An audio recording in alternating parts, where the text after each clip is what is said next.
Halo semuanya, perkenalkan nama saya Raipina Dewi dengan NIM 2505076047 dari Program Studi Pendidikan Bahasa dan Sastra Indonesia. Pada kesempatan kali ini, saya bakal bahas salah satu prosa lama, yaitu dongeng. Siapa di sini yang suka banget baca dongeng? Atau pas kecil sering dibacain dongeng sama orang tuanya? Nah, pada kesempatan kali ini saya bakal bacain salah satu dongeng yang asalnya dari Kalimantan Timur. Tapi sebelum itu, kalian udah tahu belum sih definisi dari dongeng itu? Yuk, kita bahas! Dongeng adalah salah satu jenis karya sastra yang bersifat fiksi yang diturunkan secara lisan dan fungsinya sebagai hiburan. Menurut James Dananjaja, dongeng adalah cerita rakyat lisan yang tidak dianggap benar-benar terjadi. Diceritakan untuk hiburan namun bisa mengandung kebenaran atau pesan moral. Sedangkan menurut Priyono, dongeng adalah cerita khayalan atau cerita yang mengada-ngada dan dapat diambil manfaatnya. Jadi, cerita yang di dalam dongeng itu hanya khayalan yang kadang di luar akal sehat manusia. Contohnya itu kayak dongeng Timun Mas, ketika biji timunnya ditebar, seketika berubah menjadi hutan yang lebat. Nah, sekarang sudah tahu kan apa itu dongeng? Sekarang saya mau baca dongeng yang berjudul Asal-usul Anak Sungai Mahakam dari Kalimantan Timur. Disimak dengan baik ya. Dahulu di sekitar hulu Sungai Mahakam terdapat sebuah pondok besar yang dihuni oleh 3 orang bersaudara. Saudara tertua seorang gadis yang bernama Siluk, saudara kedua bernama Ayus, serta yang paling bungsu bernama Ongo. Mereka memiliki tabiat dan keahlian yang berbeda-beda, kecuali si bungsu yang masih kecil. Siluk adalah gadis yang gemar melakukan bebelian dan berdewa untuk mencari kesaktian. Hampir setiap hari dan setiap malam, gadis itu bersemedi sehingga terkadang lupa makan dan minum. Sementara itu, Ayus adalah seorang remaja lelaki yang ceroboh dan suka mencampuri urusan kakaknya. Ayus memiliki badan yang besar dan kuat. Pohon besar dapat dengan mudah dicabutnya. Langkah kakinya juga sangat panjang, sehingga ia dapat berlari secepat angin. Sedangkan si bungsu, yang masih berumur belasan tahun, tidak memiliki keahlian apa-apa kecuali makan dan tidur. Suatu malam, Ayus dan Ongo tidak dapat tidur karena tilam dan bantal mereka basah. Malam itu, hujan lebat turun semalaman sehingga menyebabkan atap rumah mereka bocor. Air hujan pun menerobos masuk ke dalam pondok mereka. Siluk tidak merasakan datangnya hujan karena sedang kusyuk bebelian dan berdewa. Pagi harinya, Ayus dan Ongo bermaksud ke hutan untuk mencari daun serdang untuk mengganti atap rumah mereka yang rusak. Saat itu, Siluk tampak masih bebelian dan berdewa. Sebenarnya, Ayus merasa kesal melihat kelakuan kakaknya yang seolah-olah tidak menghiraukan keadaan rumah mereka. "Kak Siluk, hari sudah siang," seru Ayus. "Aku dan Ongo hendak ke hutan mencari daun serdang. Setelah selesai bebelian, kakak yang nanti memasak untuk makan siang."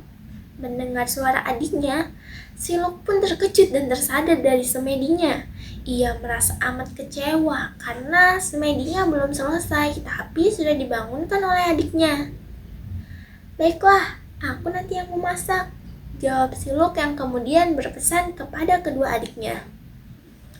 "Sepulang dari hutan, jangan sekali-sekali kalian membuka tutup periuk. Cukup kalian tambahkan kayu bakar jika memang apinya mulai kecil." "Baik Kak," jawab Ayus dan Ongo serempak. Ketika Ayus dan Ongo berangkat ke hutan, Siluk segera mengambil beberapa lembar daun padi untuk dimasak. Setelah dibersihkan, daun padi itu ia masukkan ke dalam periuk yang sudah diisi air. Setelah itu, ia kembali melanjutkan semedinya dan berdoa kepada dewa agar daun padi yang dimasak itu berubah menjadi nasi. Menjelang siang, Ayus dan Ongo sudah kembali dari hutan dengan membawa daun sedang. Mereka terlihat sangat lelah dan lapar. Ayus pun langsung masuk ke dapur. Alangkah kecewanya ia saat melihat periuk nasi masih terjerang di atas tungku.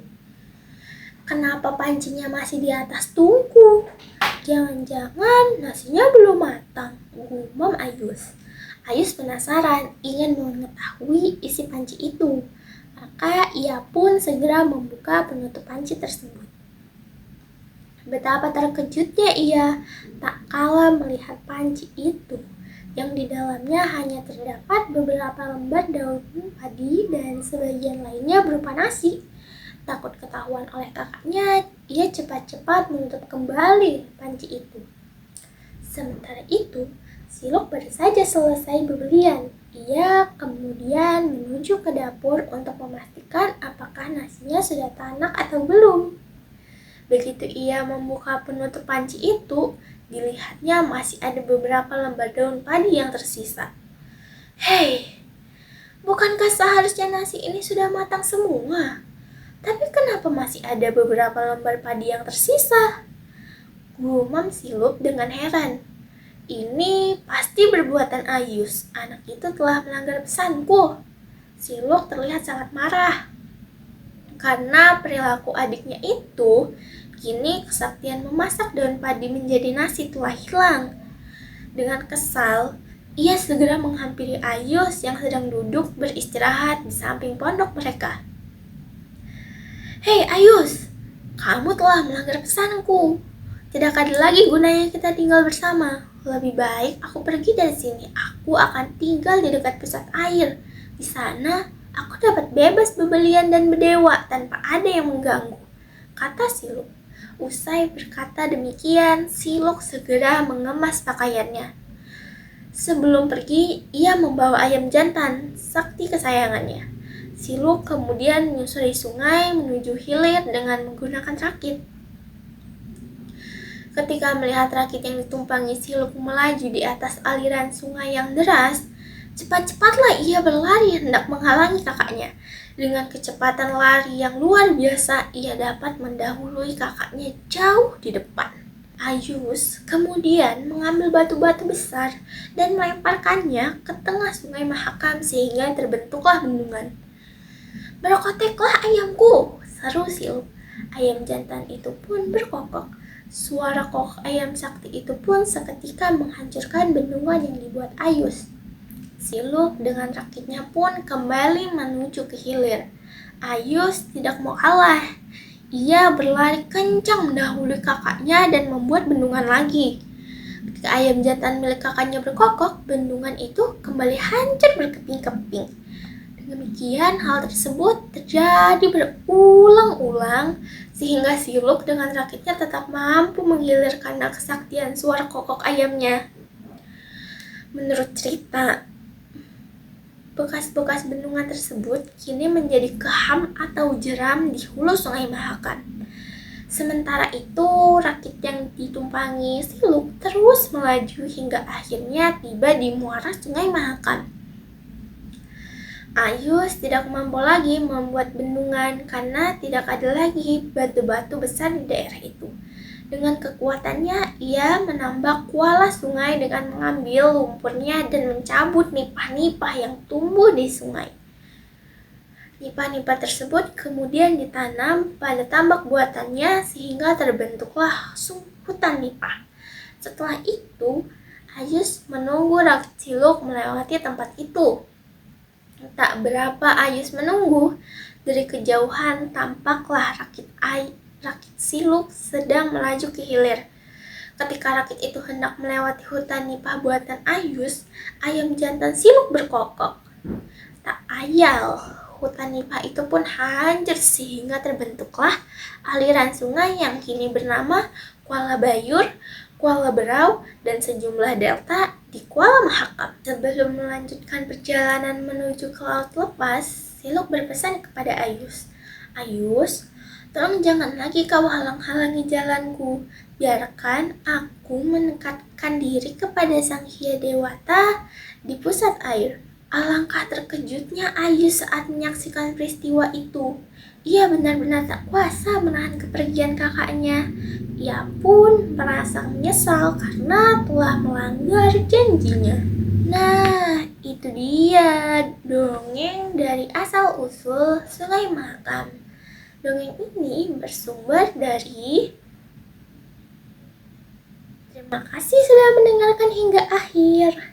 Semoga dari cerita itu dapat menjadi pelajaran untuk kita dan dapat diterapkan dalam kehidupan sehari-hari. Terima kasih sudah menonton.